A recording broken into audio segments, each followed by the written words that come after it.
दोस्तों नमस्कार, मैं हूं प्रीतम ऋतु और आप देख रहे हैं कवि प्रीतम ऋतु चैनल। बिहार का चुनाव समाप्त हो गया है और 14 तारीख को रिजल्ट आने वाला भी है। इस पर सभी पार्टियों की नजर लगी हुई है, टिकी हुई है और सभी गठबंधन हो या दल हो या पार्टी हो, सबकी धड़कनें तेज हो गई है कि क्या होने वाला है।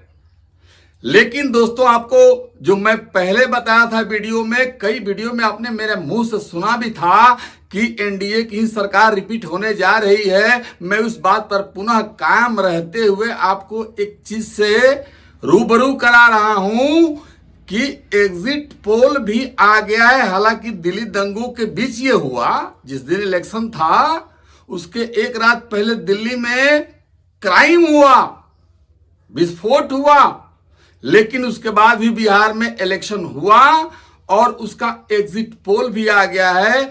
एग्जिट पोल में जितने भी एग्जिट पोल है, 99.99% एग्जिट पोल एनडीए को रिपीट होते हुए बता रहे हैं और ये बता रहे हैं कि नीतीश कुमार का सरकार रिपीट होने जा रही है और दूर दूर तक महागठबंधन का कहीं भी मैच नहीं है। आपको वो एग्जिट पोल जो टीवी पर चल रहा है, कई एग्जिट पोल का मिश्रण मैं आपको दिखाने जा रहा हूं, जिसको आपको ध्यान से देखना चाहिए और ये समझने की कोशिश करना चाहिए कि क्या यह बात सही है कि नहीं है। आपको मैं बता दूं, हालांकि एग्जिट पोल एग्जैक्ट नहीं होता, लेकिन लगभग अनुमान, कुछ सैंपल लेकर अनुमान जो लगाया जाता है वो हद तक सही होती है। इसलिए आप इस एग्जिट पोल को देखिए। और यहाँ पर पोल डायरी का ये एग्जिट पोल छप्पर फाड़ कर, कोई नहीं है दूर दूर तक, 184 से 209 तक एनडीए को देता हुआ पोल डायरी यहाँ पर नजर आ रहा है। महागठबंधन बहुत बुरी कंडीशन में 32 से 39 सीटें और अन्य के खाते में 1 से 5 सीटें।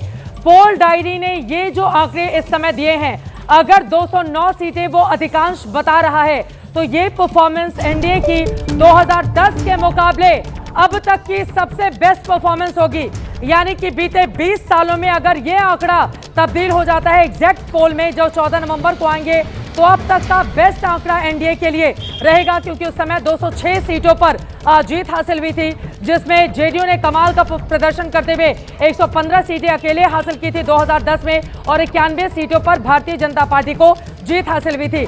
फिलहाल आपको बताते चले, पोल डायरी का आंकड़ा बता रहे हैं और यहाँ पर हम आपको ब्रेकअप भी दिखा रहे हैं। पोल डायरी का जो आंकड़ा है, महागठबंधन के लिए बुरी स्थिति, बुरी कंडीशन पैदा कर रहा है। 32 से सिर्फ 39 सीटें और 49 सीटें, 32 से 49 सीटें, वो भी तब जब नौकरी का वादा करके लगातार युवाओं को अपनी तरफ आकर्षित करने का काम तेजस्वी यादव की ओर से किया गया। आरजेडी 20 से 27 सीटें।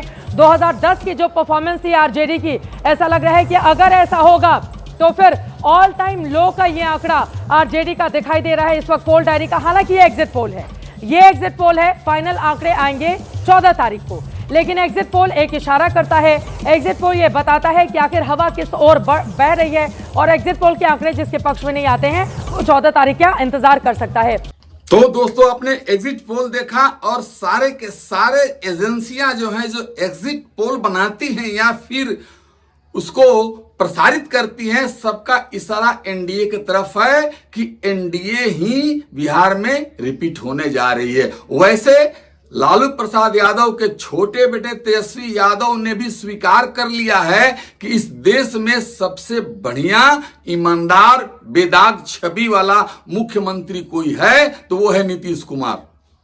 मेरे बातों पर विश्वास मत करिए, ऑलरेडी तेजस्वी यादव ने बोला, क्या बोला आप सुनिए। आप इतना तो आप जानते हैं कि सबसे देश में अगर सबसे कोई अनुभवी मुख्यमंत्री है तो नीतीश कुमार जी, सबसे अनुभवी, परिपक्व, काम तो किया ही, ऐसा कोई इनकार नहीं सकता। तो दोस्तों, आपने सुना, तेजस्वी यादव भी कह रहे हैं कि बढ़िया से बढ़िया मुख्यमंत्री नीतीश कुमार ही हैं। इसलिए उनको हार का एहसास हो गया है कि आरजेडी महागठबंधन का तितर बितर होने वाला है, छीछा लेदर होने वाला है और सबका जमानत जब्त होने वाला है 14 तारीख को, रिजल्ट में आप देखेंगे। इसके अलावा अगर मैं आपको और सबूत दूं कि और भी कुछ संस्थाएं हैं जो एग्जिट पोल बनाती हैं, उनका भी क्या कहना है, इस पर आपको देख करके अपना रिएक्शन देना चाहिए और विश्वास रखना चाहिए कि 14 तारीख को एनडीए की सरकार आ रही है। इस चीज को देखने के लिए एक और वीडियो को देखना आपके लिए अनिवार्य है, इसलिए आप उस वीडियो को देखिए। बिहार से बहुत बड़ी खबर, पूर्व केंद्रीय मंत्री शकील अहमद ने कांग्रेस से इस्तीफा दिया। वोटिंग खत्म होते ही पार्टी छोड़ने का ऐलान किया। पार्टी के कुछ नेताओं से मतभेद के चलते इस्तीफा दिया है। बिहार में कांग्रेस के अध्यक्ष रह चुके हैं शकील अहमद। जब कांग्रेस पार्टी की सरकार थी उस समय बड़े बड़े पदों पर थे, लेकिन एग्जिट पोल के बीच बिहार कांग्रेस को बहुत बड़ा झटका। पूर्व केंद्रीय मंत्री शकील अहमद ने पार्टी छोड़ने का ऐलान किया। अब कौन सी पार्टी में जाएंगे इसके लिए तो इंतजार करना होगा, लेकिन बड़ा मुसलमान चेहरा वो थे।